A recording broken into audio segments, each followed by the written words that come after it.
Profesor Giovanni Di Martino. Hoy por medio de este video vengo a hablarles del siguiente tema, nociones del patrimonio.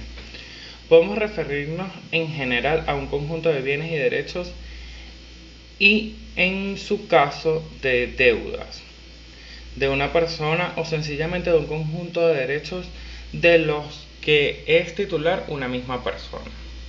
Los elementos del patrimonio son: 1. Solo las personas pueden tener patrimonio, pero se reconoce a los individuos y a las personas abstractas. 2. Toda persona tiene un patrimonio, así se limite su activo a lo que tenga puesto y lo demás sean deudas. La mayor o menor cantidad de valor de los bienes no afecta a que solo tenga un patrimonio cada persona, aunque la técnica moderna destaque la existencia excepcional de los patrimonios separados. Solo cabe transmitirlo íntegramente por causa de muerte. Teorías del patrimonio. El sujeto tiene personalidad, capacidad jurídica, es titular de derecho.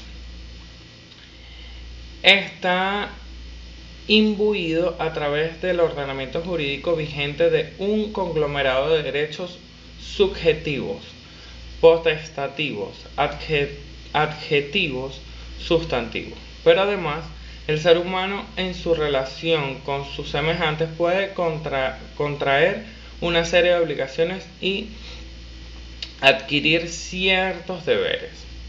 Así, el ser humano es un sujeto positivo constreñido a observar determinadas conductas. Por eso en la actualidad ya no se habla del ser humano como titular de derechos, sino como un ser que adquiere deberes. Teoría alemana o patrimonio de afectación. El patrimonio separado del patrimonio general de la persona con algún propósito específico. El patrimonio de afectación se mantiene fuera del patrimonio titular original. Si éste entra en curso, quiebra o contrae deudas, dicho patrimonio afectado permanece intocado y destinado a los fines a los que fue asignado. El patrimonio autónomo es un patrimonio aparte y nuevo, con un propósito sujeto colectivo, con finalidades propias y espera de reconocimiento, sobre el cual inciden derechos y obligaciones. Caracteres jurídicos del patrimonio. La noción del patrimonio depende estrechamente de la noción de personalidad jurídica. El patrimonio podía deducirse de la noción de persona, ya que es voluntad humana, y de esa voluntad se unen las relaciones jurídicas que constituyen el patrimonio. El patrimonio es un atributo de la persona constituida por los derechos pertenecientes a ella. Toda persona necesariamente tiene un patrimonio. El patrimonio es una universalidad jurídica comprensiva de las relaciones jurídicas de carácter pecuniario. Posiciones teóricas sobre el objeto del derecho.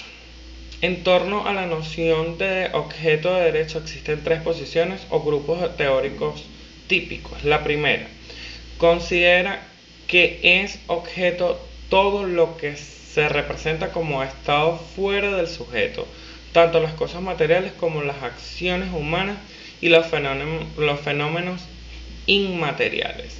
La segunda, la llamada concepción clásica, que se considera derivada del derecho romano, identifica el objeto de derecho con las cosas materiales. Tercera, la concepción, a veces denominada concepción moderna, consiste que el único objeto de derecho es la conducta humana, ya sea de acción u omisión.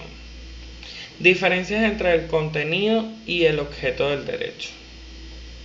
El contenido del derecho es el conjunto de facultades, también de los deberes que aquel implica. Tales facultades y deberes son distintos según se trate de derechos reales o créditos, y dentro de cada uno de estos grupos también difieren las facultades y deberes que corresponden a cada clase de derecho de sujeto. El objeto del derecho es aquello sobre lo que se exterioriza el poder del sujeto titular de derecho. Dicho de otra manera, aquello sobre lo que se exterioriza el contenido del derecho subjetivo. En consecuencia, mientras el derecho subjetivo es de diversas clases, puede tener un mismo objetivo, tiene necesariamente diversos contenidos. Concepto de cosa. La palabra cosa designa a todo aquello susceptible de apropiación por el hombre. Entonces, el concepto de sonido, alta mar, son cosas en sentido general, pero no particular, ya que no son susceptibles a la apropiación. Importancia de las cosas. Nuestro derecho positivo no define lo que se entiende por cosa. Ni siquiera el Código Civil usa siempre la misma palabra. Otra clasificación. Las cosas se clasifican según sea su tamaño, color, según su utilidad, etc.